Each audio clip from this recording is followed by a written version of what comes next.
कि अगर भगवान के साथ शत्रुता करते हुए कोई भगवान के हाथों मारा जाता है तो भगवान के हाथों इसलिए मारा जाता है क्योंकि उसके परिवार में या उससे संबंधित कोई ना कोई भक्त होता है जिसे वो तकलीफ दे रहा है या जिसको तकलीफ हो रही है, और अपने भक्त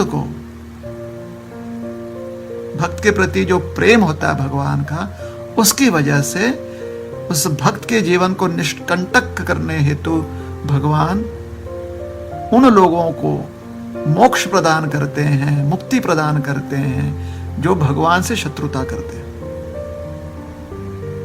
तो अगर आपके मन में कभी भी ये प्रश्न आए कि भगवान अपने शत्रुओं को भी दे देते हैं, ऐसे कैसे, ऐसे वैसे, क्योंकि ऐसे शत्रुओं के जीवन में उनसे संबंधित कोई ना कोई भक्त होता है, इसलिए। तो अगर हम ऐसे भक्तों से जुड़ जाएं किसी प्रकार से और उनके पद चिन्हों में चलते हुए, जैसे हमारे लिए उदाहरण श्रील प्रभुपाद, उन्होंने हमें एक प्रणाली दी है, उस प्रणाली का वह स्वयं पालन किया करते थे।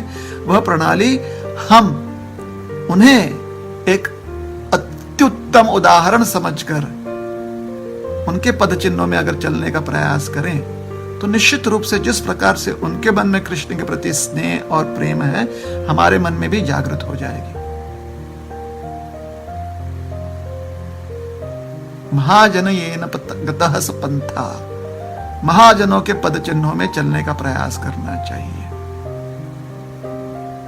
तो यह बात यहां पर सिद्ध हो रही है कि जब भी भगवान यहां पर अवतरित होते हैं, धर्मग्लानि का अर्थ होता है मतलब धर्मग्लानि, भगवान कहते हैं ना कि जब जब धर्मग्लानि होती है तो हम अवतरित होते हैं। तो धर्मग्लानि का अर्थ होता है कि संसार में ऐसी व्यवस्था निर्माण हो जाती है जहां पर धर्मनिष्ठ व्यक्तियों के लिए परेशानी हो जाती है।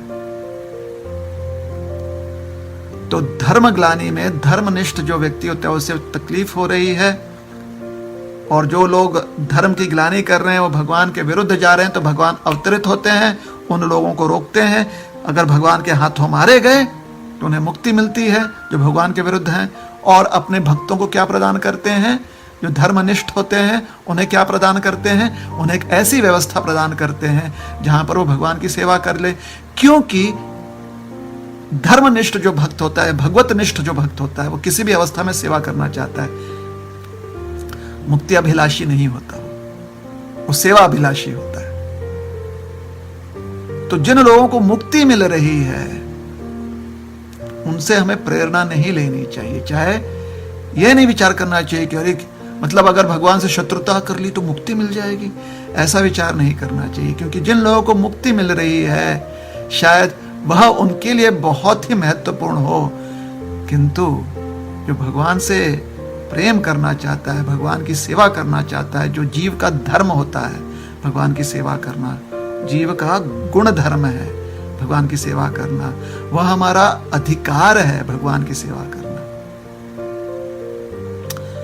तो जिन लोगों को उसमें रुचि है वो मुक्ति के प्रति उनका मन लगता नहीं, सेवा के प्रति मन लगता है।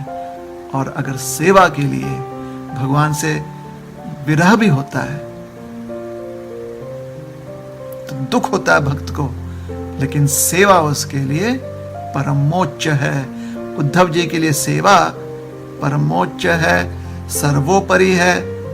इसलिए भगवान के विरह में उद्धव जी भाव विभोर हो रहे हैं, व्याकुल हो रहे हैं।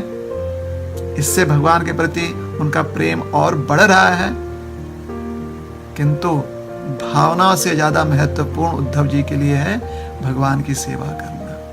इसलिए उद्धव जी ऐसे अपने भावनाओं को व्यक्त करते हुए भी अपने उनकी जो भगवान ने जो उन्हें आज्ञा दी थी, जो आदेश दिया था, वो नहीं भूलते। और वह उसे अपना लक्ष्य बनाकर भगवान का आदेश पूर्ण करना चाहते।